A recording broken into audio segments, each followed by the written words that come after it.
Human-wildlife conflict is one of the biggest challenges that we face as a wildlife conservation organization. Africa is facing a huge explosion in human population, and this is putting increasing pressure on these protected areas and leading to an increasing number of incidents of human-wildlife conflict. So to address this, African Parks takes on various ways to do that. So in some incidents we build fences. That's to keep the animals in, not the people out. By far the biggest threat that we face in conservation in Africa is a severe lack of funding. It is 121 times more expensive to protect an area in Africa compared to Europe.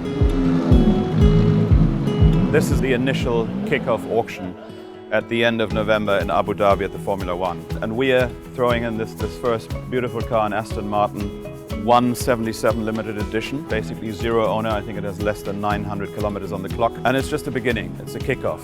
And we will donate further cars for the cause. And again, the proceeds of this first car and several more shall go entirely to African parks. They are the gold standard in wildlife and nature conservation in Africa. We believe that African parks is the front runner. It has the most effective, efficient model of community-based wildlife conservation. That means community engagement, having the communities around the last remaining wildlife areas understand and benefit from the wildlife, the richness of the wildlife, flora and fauna in their parks. Your relationship with your communities around the national parks are absolutely critical for the success of the park. This is especially evident when it comes to human-wildlife conflict incidents. So if an elephant breaks through the fence and destroys land and crops, having a community that is engaged, that understands the bigger picture, so the benefit of this area being protected and the animals being there, they are much more happy to engage with you around these incidents and to work with you in preventing these sorts of incidents from happening in the future. So two of our key projects in the last few years has been 500 elephants. We were so successful in protecting elephants in Malawi that some of our parks had too many elephants and we needed to move them out of these areas to alleviate the pressure on the environment.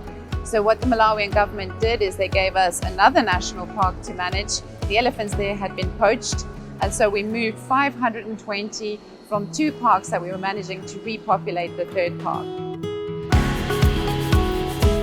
You've really started something terribly exciting. Everybody I tell about this Auction4WIldlife and the concept is so excited and think this makes absolute sense.